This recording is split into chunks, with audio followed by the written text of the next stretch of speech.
अस्सलाम वालेकुम।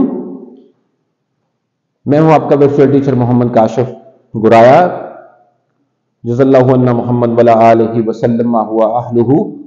तो बेटे, आज इस लेक्चर को लेकर या टॉपिक को लेकर मैं आपसे मुखातब होने जा रहा हूं। वो आपकी बुक में एग्जाम्पल 1.2 और 1.3 नंबर एग्जाम्पल्स हैं। गौर से देखिएगा क्योंकि ये प्रीवियसली बोर्ड के एग्जाम में भी आई हुई है। मुश्किल कुछ नहीं है इसमें, लेकिन एक कंसेप्ट है जिसको दोबारा देखने की हमें जरूरत है या उसको रिकॉल करने की थोड़ी सी मैं कोशिश करूंगा, क्योंकि टॉपिक इजी है तो जो इंपॉर्टेंट मैटर है उसको रिकॉल करने के ऊपर फिर कोशिश करूंगा।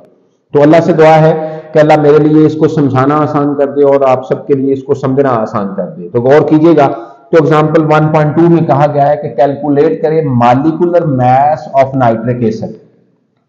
तो गौर कीजिएगा, मॉलिक्यूल कैसे बनता है? एटम्स के प्लस होने से या केमिकली कंबाइन होने से मॉलिक्यूल बनता है। तो फिर उस मॉलिक्यूल जो है उसके जब मास की बात होगी तो वो कैसे निकालेंगे? तो उसमें मौजूद जो एटम्स हैं जिनके प्लस होने से वो मॉलिक्यूल बना है, तो अगर उन्हीं एटम के मास को हम क्या कर ले, प्लस कर लें, तो वो उस मॉलिक्यूल का क्या कहलाने लग जाएगा? मॉलिक्यूलर मास कहलाने लग जाएगा। अब इसके लिए डाटा बनाते हैं। तो एटॉमिक मास हाइड्रोजन का 1 होता है, एटॉमिक मास नाइट्रोजन का 14 होता है, एटॉमिक मास ऑक्सीजन का 16 होता है। अगर किसी बच्चे को एटॉमिक मास लर्न करने में मुश्किल हो या वो ना जहन में रह रहे हो, तो वैसे तो बार बार प्रैक्टिस से भी वो जहन में आ जाएंगे।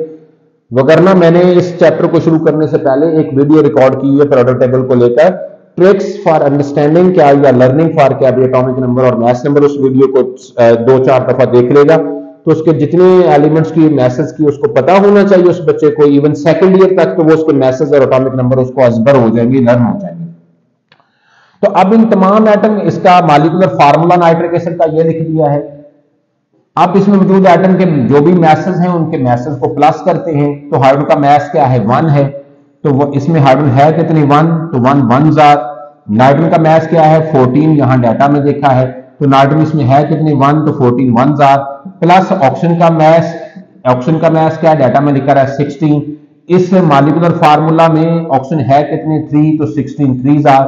तो 1 1 जार 1 हो गया, 14 1 प्लस 14 1 जार 14 हो गया, प्लस 16 3 जार 48 हो गया। तो आप इन सब को सम अप करेंगे तो आंसर विल बी 63।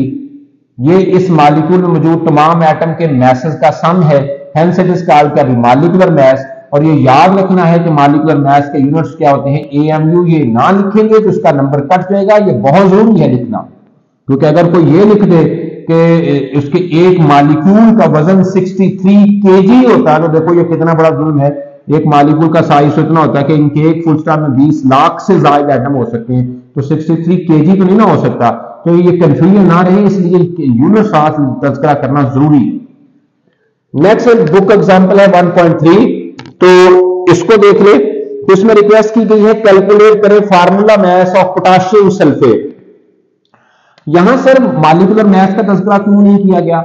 तो जरा गौर कीजिएगा, इसलिए नहीं किया गया कि ये जो यूनिट लिखा गया है ये किस तरह के कंपाउंड का है। ये आयोनिक कंपाउंड का है। ये जो यूनिट था ये मॉलिक्यूलर टाइप का कंपाउंड था। ये आयोनिक कंपाउंड सर कैसे है, हम कैसे पहचानेंगे? तो मैं एक सिंपल आइडेंटिटी बताता आ रहा हूं बार बार कि इस यूनिट में ये एलिमेंट जो है, जो पोटाशियम है, ये मेटल है। और मैंने ऑर्डिनरी लेवल, छोटे लेवल पर यह बताया है कि जब आपको नजर आ जाए कि दिए गए कंपाउंड्स में एक एलिमेंट मेटल है, तो आंखें बंद करके ऐलान कर दीजिएगा कि ये एक आयोनिक कंपाउंड है।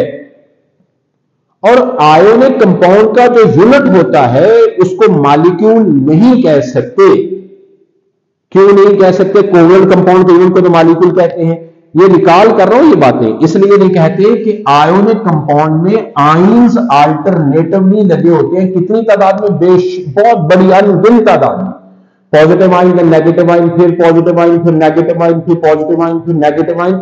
तो कोई दो आयन इंडिपेंडेंटली एग्जिस्ट नहीं हो सकते, वो दूसरे आयन के साथ भी अटैच होते हैं। तो मॉलिक्यूल का ये बेसिक कैरेक्टर है कि वो इंडिपेंडेंटली एग्जिस्ट कर सकता है। तो इसलिए आयोनिक कंपाउंड में कोई दो आयन का यूनिट इंडिपेंडेंटली एग्जिस्ट नहीं कर सकता। इसीलिए कहा जाता है कि आयोनिक कंपाउंड का जो है वो मॉलिक्यूल एग्जिस्ट नहीं करता। तो फिर आयोनिक कंपाउंड के यूनिट को क्या कहते हैं? तो ये याद कीजिएगा, पिछली दफा भी बेशुमार दफा बात की है, तो उसके यूनिट्स को अगर मालिक्यूल नहीं कहते तो कुछ और तो कहते हैं, तो क्या कहते हैं, फार्मूला यूनिट कहते हैं। तो जैसे मालिक्यूल के मैथ को मालिकुलर मैथ कहेंगे, तो फार्मूला यूनिट के मैथ को फार्मूला मैथ कहेंगे। असल में तो बात यही है, प्रैक्टिस तो सेम है। तो कैसे निकालेंगे इस फार्मूला यूनिट के फार्मूला मैथ को, इसमें मौजूद तमाम एटम के मैसेज को उसी पैटर्न पर सम अप कर लेंगे, तो हमें जो भी रिजल्टेंट मैथ आएगा वो उस फार्मूला यूनिट का मैथ होगा और कहलाएगा फार्मूला मैथ। जैसे पोटाशियम का मैथ 39 AMU है, सल्फर का एटॉमिक मैथ 32 AMU है, एटॉमिक मैथ ऑप्शन का 16 AMU है। मैं फिर ये कह रहा हूं कि अगर एटॉमिक मैथ या एटॉमिक नंबर लर्न करने में मुश्किल हो तो वो पिछले वाली जो मेरी वीडियो है trick for learning atomic number and math number, उसको देख लें तो ये मुश्किल हल हो जाएगी। तो फार्मूला यूनिट पोटाशियम सल्फेट का ये वाला है। तो अब इसका फार्मूला मैथ निकालते हैं। तो पोटाशियम का मैथ डाटा में बताकर आया हूं कितना 39 है।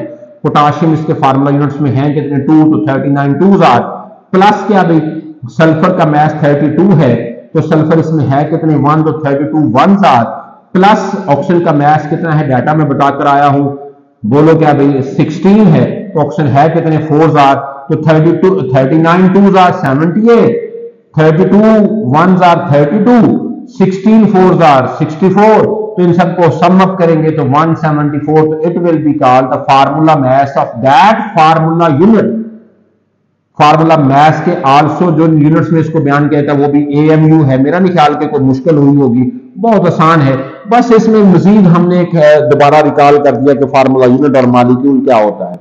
अपना ढेर सारा ख्याल रखिएगा और जुड़े रहे साथ, और केमिस्ट्री के कंसेप्ट बहुत अच्छे क्लियर करते रहे। अपना ढेर सारा ख्याल रखिएगा। अल्लाह हाफिज, take care of yourself lot more.